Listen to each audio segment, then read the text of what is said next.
আজি পাঠ কৰিবলৈ লৈছোঁ এখন নীলাখামৰ চিঠি। আৰু এই চিঠিখন লিখিছে গৌৰী শংকৰ বৰা, লখিমপুৰৰ পৰা। মৰমৰ অৰুন্ধতী,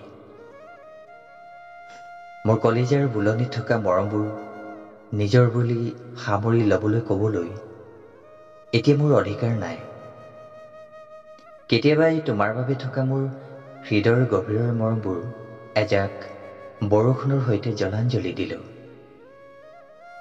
আমাৰ মৰমবোৰ এতিয়া অতীতৰ কোনোবা এটা অন্ধকাৰ কক্ষত এলানবোৰ দৰে ওলমি আছে।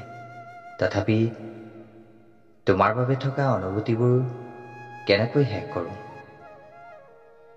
মোৰ ভাল। আশা কৰোঁ পৰমেশ্বৰে তোমাকো কুশলে ৰাখিছে। তোমাৰ সৈতে পাৰ কৰা ক্ষণবোৰ সদায় হৃদয়ৰ গভীৰত সঞ্চিত হৈ থাকিব অৰুন্ধতী। আজি তোমাক নেদেখা 5টা বছৰ, 4টা মাহ, 15টা দিন হ'ল। তুমি অবিহনে পাৰ কৰাৰ প্ৰতিটো দিন কেনেকৈ পাৰ হৈছে মোক নুসুধিবা অৰুন্ধতী। তোমাৰ পৰা যে কেতিয়াবা মই এনেদৰে আঁতৰি থাকিবলগীয়া হ'ব সপোনতো ভবা নাছিলোঁ। কিয় এনে হ'ল? যাৰ সৈতে উৰতি জীৱন একেলগে থাকিম বুলি আশা কৰিছিলোঁ, যাৰ দুচকুৰে হেজাৰ সপোন দেখিছিলোঁ, তেওঁ আজি আনৰ ভৱিষ্যত।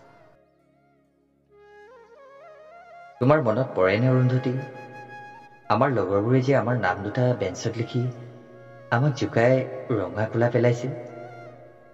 মনত পৰিলে যে এতিয়া মোৰ হিয়াখন জোৰ পৰি যায়। কেঁচা আলিৰ লুংলুঙীয়া বাটেৰে ৰাতিপুৱা টিউচনলৈ যোৱা দিনবোৰলৈ বৰ বেছিকৈ মনত পৰেও। প্ৰতিটো পুৱা য'ত আমাৰ চাইকেল দুখন লগ হৈছিল, সেই ঠাইখিনি দেখিলে এতিয়াও ভাৱ হয় তুমি আজিও এই বাটতে ৰৈ আছা মোলৈ বুলি, হাঁহি এটি উঠত হানি। তোমাৰ লেডিবাৰ্ড চাইকেলখন এতিয়া মোৰ লগতে আছে জানা। তোমাৰ বিয়াৰ পাছত সেইখন আমাৰ ঘৰৰ ওচৰৰে নীলিমালৈ বুলি কিনিছিল। মই পুনৰ আমাৰ স্মৃতিবোৰ জীপাল হৈ থাকক বুলিয়ে কিনি থলোঁ।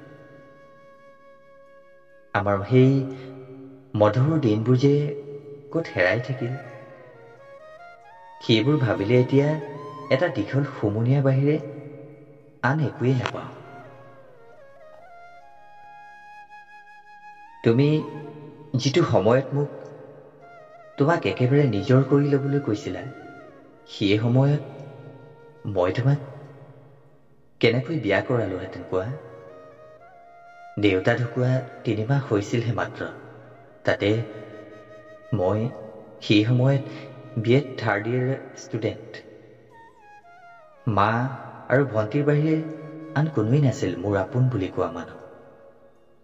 মা আৰু ভণ্টিৰ বাবে মোৰ কৰিবলগীয়া বহুতেই কাম আছিল অৰুন্ধতী। তাতে সেই সময়ত তোমাক বিয়া পাতি তোমাৰ কষ্ট হোৱাৰ কাৰণ হ'ব নোৱাৰিলোঁ মই। তথাপি ভাবিছিলোঁ এবাৰ যি নহওক কিয় তোমাক লৈ আহোঁ বুলি, কিন্তু নোৱাৰিলোঁ। কেনেকৈ আনিলোহেঁতেন কোৱা? ইনকামৰ নামত একোৱেই নাছিল। তাতে ভণ্টিৰ ভৱিষ্যতৰ চিন্তা, মাৰ সপোনবোৰ। বাদ দিয়ে এইবোৰ কথা এতিয়া। তোমাৰ বিয়াৰ দিনা মই গৈছিলোঁ আমি আগতে একেলগে যোৱা বুঢ়া থানলৈ, তোমাৰ সুখী জীৱনৰ প্ৰাৰ্থনা কৰিবলৈ। তোমাৰ বিয়ালৈ যাব নোৱাৰিলোঁ, বেয়া নাপাবা। কেনেকৈ গ'লোহেঁতেন কোৱা? যাৰ কপালত আকাশৰ ৰান্ধনি বেলিটো আনি আঁকি দিম বুলি কৈছিলোঁ, তেওঁৰ শিৰত আনৰ সেন্দুৰৰ ৰেখা কেনেকৈ চালোহেঁতেন? মই স্বাৰ্থপৰ হৈ গৈছিলোঁ সেই মুহূৰ্তত। আশা কৰোঁ তোমাৰ স্বামীয়ে তোমাক মৰমেৰে ৰাখিছে।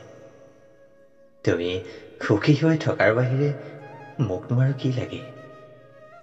ভালদৰে থাকিবা। আজি ইমান বছৰে তোমাৰ সন্মুখলৈ আহিবলৈ বা তোমাক এখন চিঠি লিখিবলৈ মোৰ সাহস হোৱা নাছিল। তথাপি আজি নিলিখাকৈ থাকিব নোৱাৰিলোঁ। এটা ভাল খবৰ দিবলৈ তোমালৈ চিঠিখন লিখিলোঁ। আজি মোৰ জীৱনৰ এটি বৰ ডাঙৰ দিন। আজি মোৰ সপোনে বাস্তৱ ৰূপ পালে। তোমাৰো সপোন আছিল মোক এজন অধ্যাপক ৰূপত চোৱাৰ। আজি মই জীৱনত এখোজ আগবাঢ়িলোঁ। মই অধ্যাপক হিচাপে যোগদান কৰিলোঁ আজি। মনটো ভাল লাগিছে বহুতেই। লগতে কলিজাখনত অচিনাকি কিবা এটাই বৰকৈ বিন্ধিছে। তুমি মোৰ লগত থকা হলে আজি কিমান সুখী হলোহেঁতেন।